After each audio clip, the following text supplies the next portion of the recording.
Saya memang pada waktu itu menantang banyak ulama, kiai, ustadz pada waktu itu tentang sesajen. Ya, sempat membuat kita ini emosi. Nah, yang emosi adalah pelaku-pelaku spiritual dan budaya. Nah, di banyak konten-konten kiai-kiai yang lain itu mendukung. Salah satunya seseorang yang saya sebut namanya di sana di YouTube itu, saya sebut jelas-jelas namanya. Enggak, maksudnya itu sih di luar daripada mendukung nih. Itu kenapa sih harus dibawa-bawa kiai ulama? Kan itu sudah jelas banyak orang yang tersinggung yang merasa ulama. Ya, saya tahu resikonya itu akan membuat banyak ulama-ulama, kiai-kiai itu tersinggung. Tapi banyak juga yang mendukung karena mereka tahu jalur saya itu sebenarnya ditujukan kepada siapa. Karena di situ saya juga jelas-jelas mengatakan bahwa saya, Mbak Gimbal, itu menantang melawan ulama atau kiai yang menganggap sesajen itu syirik. Tapi yang pro, kan saya juga ngomong, mengucapkan terima kasih. Artinya yang saya lawan ini adalah orang-orang yang so alim lah gitu loh ceritanya.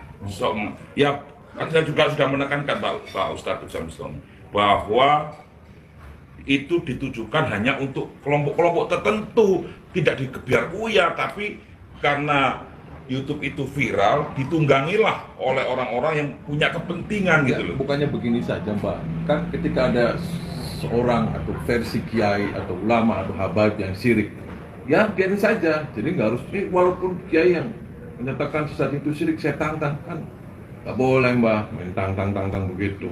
Ya, oleh sebab itu saya, Pak Ustadz, ke sini dalam rangka satu silaturahim kepada Pak Ustadz. Kedua, secara pribadi saya, Mbak Gimbal, gentleman, minta maaf kepada saudara-saudara sahabat saya yang seluruhnya beragama Muslim di Nusantara ini. Saya minta maaf bila mana kata-kata saya menyinggung banyak ulama, kiai, ustadz, dan yang lain-lain. Tapi sekali lagi saya, Mbak Gimbal, juga tidak akan menjabut omongan saya. Wong Surabaya, nek wis ngidu, ojo sampai dijilat lagi. Artinya saya akan tetap memerangi para ulama-ulama, kiai-kiai yang radikal, yang mencoba memecah belah. Kita lihat banyak yang mengaku ulama, tapi tujuannya selalu juga di khotbah-khotbahnya membuat huru-hara, memanas-manasi, tidak mempersatukan persatuan. Saya akan melawan. Dan saya akan minta maaf melalui Ustadz Ujung Bustami mewakili semuanya. Pak Ustadz, saya minta maaf, mudah-mudahan apa yang saya sampaikan di YouTube tidak ada banyak gagal paham. Karena di situ saya juga sebenarnya di bait-bait pertengahan dan terakhir itu saya justru menganjurkan, ayo kita bersama-sama berbuat baik. Jangan lagi ada perbedaan. Itu apa nggak takut disantet, Bang Gimbal, gimana? Saya dukun, Pak Ustadz. Oh gitu. Saya dukun, tapi dukun budaya. Oh gitu. Tapi saya sering dikatakan, saya mengatakan sendiri, saya adalah dukun cabul. Apa tuh? Duduk dengan rokokan kemebul. Nah, gimana kalau ada dukun santet yang nantang nih? Kalau ini untuk teman-teman ya, selagi teman-teman yang lain dimanapun berada, dukun ketika beraliran negatif dan merugikan masyarakat, saya juga akan menjadi lawannya. Saya akan datangi dan saya akan ajak perhitungan. Apa yang akan saya lakukan? Ya, mencoba memberi solusi yang terbaik. Gitu, saudaraku. Karena saya ada nih dukun yang pernah tarung dengan saya, ngajak tarung dengan Bang Gimbal, gimana? Ya, Diterima tantangan, biar saya wasit aja nanti. gini, saya tidak akan menolak ketika orang menjual, pasti saya akan beli. Karena Surabaya itu nek wani ya wani, nek enggak ya enggak. Artinya kalau memang berani ya berani. Asal untuk kebenaran, Pak Ustadz. Tidak akan ada yang saya akan lewati. Apalagi sama-sama dukunnya. Nah, tinggal dia dukun asli apa dukun palsu, kan gitu. Banyak orang-orang mengaku dukun, tapi banyak menipu. Kan kasihan korbannya. Nah, saya sebenarnya dukun apa? Dukun budaya, dukun pemersatu. Nah, ini Budaya. artinya kalung-kalung ini artinya gimana? Apa? Bisa simbolnya dijelaskan? Ini adalah jimat yang paling keramat bagi saya sebenarnya, selain ibu. Oh gitu. Ya, Kenapa? bahwa ini adalah pengingat bahwa setiap orang pasti akan menjadi tulang dan tengkorak, Pak Ustadz. Nah, sebelum kita menjadi tulang dan tengkorak ini, hidup itu untuk apa? Silakan kalian pilih. Tapi saya menganjurkan lakukan hidup kita untuk kebaikan. Dan jangan pernah ditunda untuk berbuat baik. Karena kita tidak pernah tahu kapan ajal menjemput. Harta, pangkat, dan segala-galanya titipan. Kita hanya meninggalkan sebuah kenangan, nama baik, itu aja Pak Ustadz. Setelah kemarin sama pelaku yang nendang sesajen itu menurut bagaimana? Menggal tidak? Kalau soal itu, yang mangkal bukan saya sebenarnya. Emang itu dulu sesajennya siapa sih? Ya, Agama tertentu Ya. atau apa? gini, soal sesajen kita sudah lupakan aja karena sudah ditangani lah oleh sahabat-sahabat polisi ya. Dan yang pasti justru saya secara pribadi nih berterima kasih Kenapa? dengan pelaku sesajen itu. Kenapa? Dengan seperti itu akan terbuka mata umum bahwa tidak layak untuk ditiru gitu loh. Nah, contoh yang salah, tapi memberi pelajaran, jangan meniru hal bodoh seperti itu lagi. Tapi kalau saya sesajen di makanan itu gimana?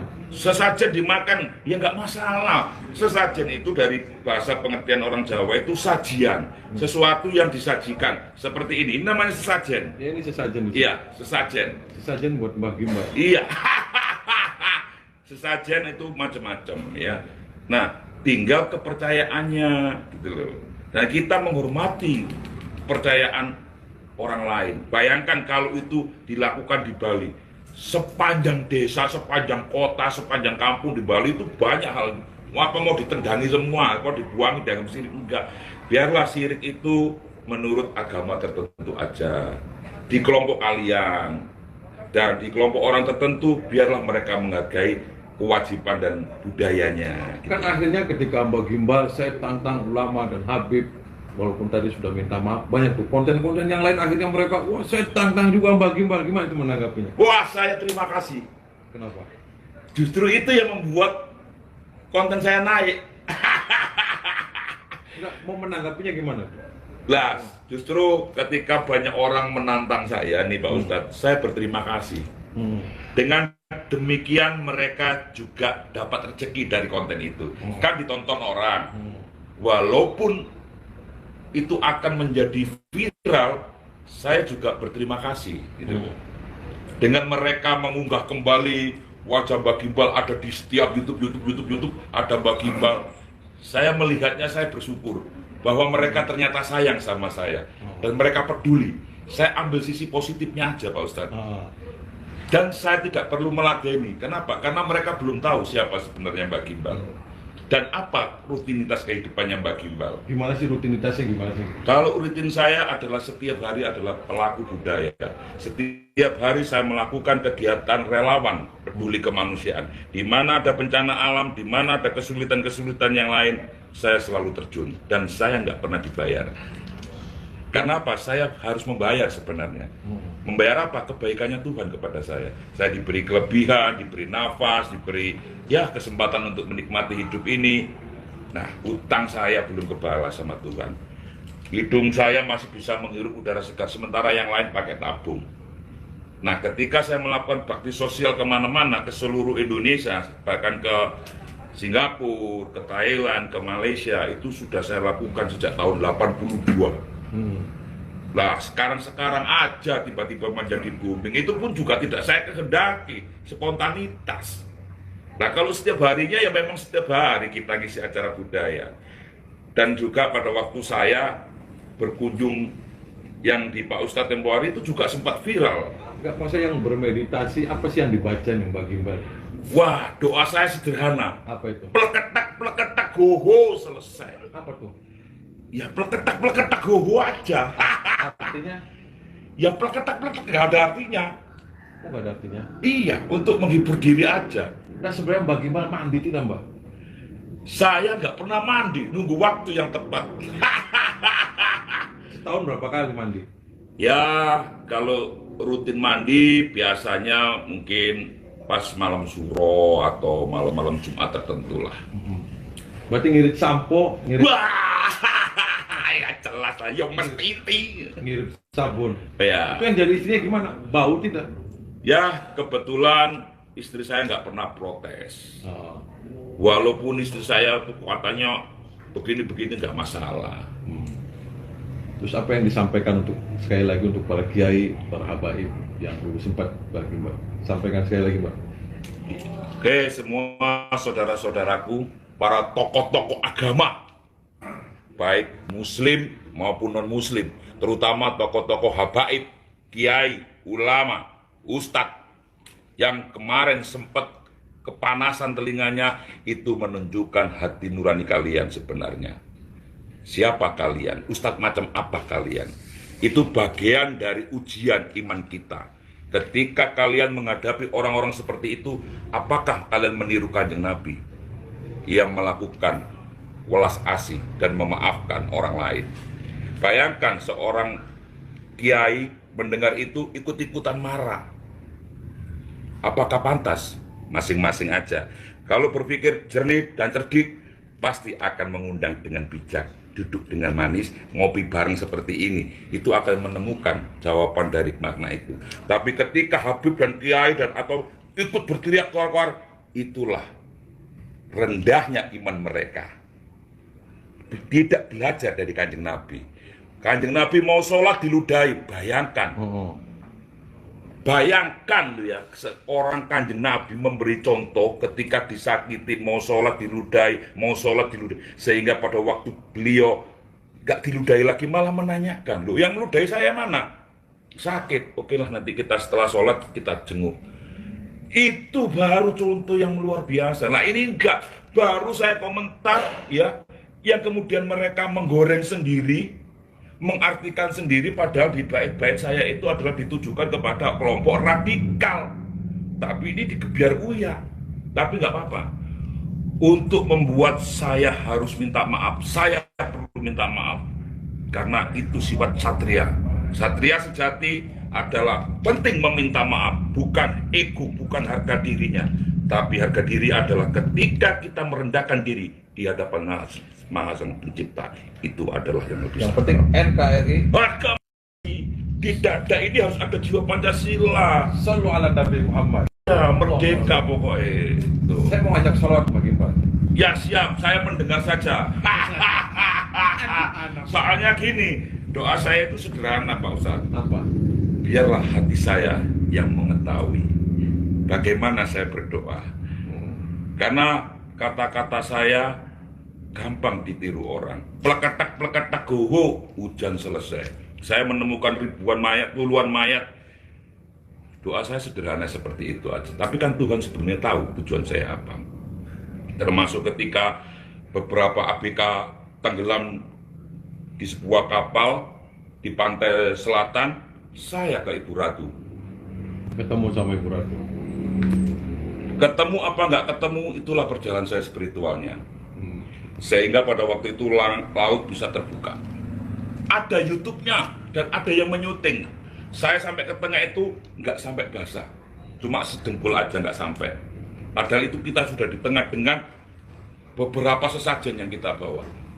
Kayak Wiro Sableng. Nah aneh. Nah seperti itu. Apakah saya percaya dengan seperti itu? Saya percaya dengan goib.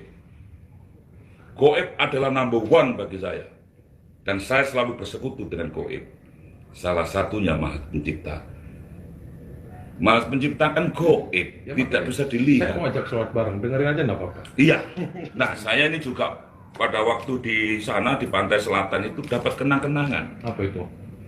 Kenang-kenangannya selama ini yang membantu saya juga ketika ada masalah, sebuah kerang. Tapi kerangnya itu ada lafal kalimat kearap-arapan. Ini apa ini? Buat apa ini?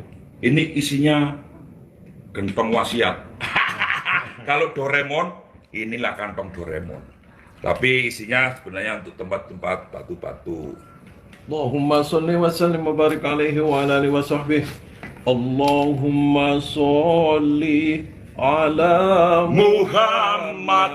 ya Rabbi salli alaihi wa sallim. Allahumma salli ala Muhammad ya Rabbi salli alaihi wa sallim. Rabbi fanfa'na bibarakatihim wahdinal husna bihurmatihim. Rabbi fanfa'na bibarakatihim wahdinal husna bihurmatihim. Salawat perbanyak, salawat perbanyak, istighfar perbanyak, baca Al-Quran dan selalu perbaiki salat. Semakin salat kita baik, insya Allah kehidupan kita akan lebih. Amin, amin, amin. Assalamualaikum warahmatullahi wabarakatuh. Oke.